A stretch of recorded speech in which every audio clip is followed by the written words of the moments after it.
जय जगन्नाथ। मु आपणकर भाई प्रोफेसर छेन्नु पट्टनायक।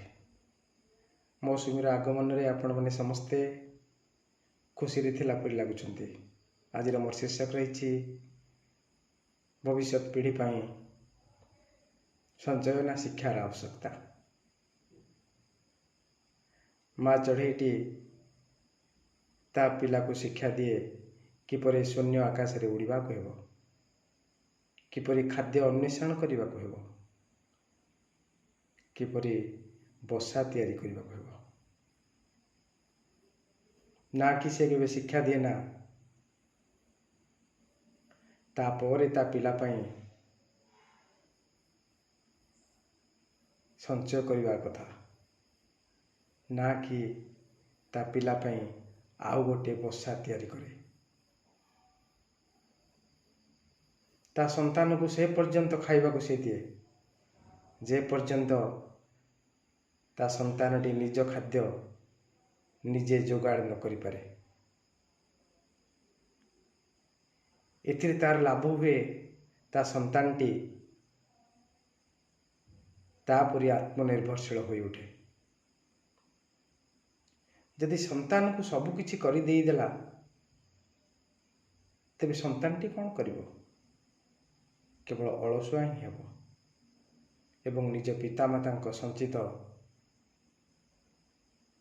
कष्ट उपार्जित संपत्ति को ध्वंस करदेव। तेणु आम पिला को आमको शिक्षा देवार अच्छी। जदि आपण माने संचय करुछंती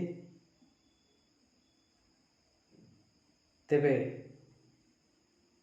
निज संतान को अगोचर करंतु। अभाव और भोकर सम्मुखीन कराई आउ एक जीवन विषय रे एक्सपीरियंस दियंतु।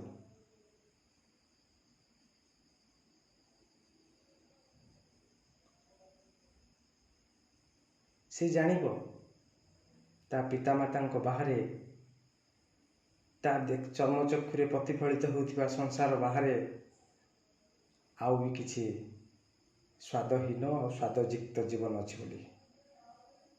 तेणु मोर आजिकालीर प्रियर पितामाता माने निज पिला मानंकु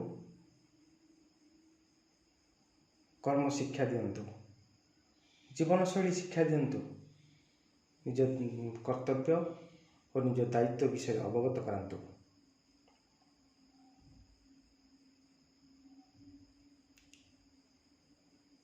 विभिन्न दृष्टांत माध्यम रे समाजर ता पाखरे थिबा अपेक्षा विषय मध्य जणाई दियंतु।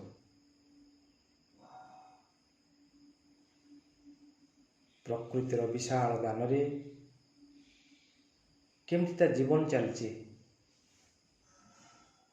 से विषय ताकु जणाई प्रतिफलन रे माँ प्रकृति माँ धरित्री पाखरे कृतज्ञता प्रकाश करने पाई शिक्षा दियंतु। यह ही प्रकृत पितामाता संज्ञा हेबो।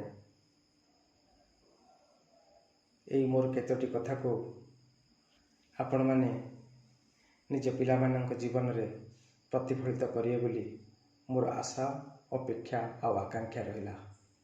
जय जगन्नाथ।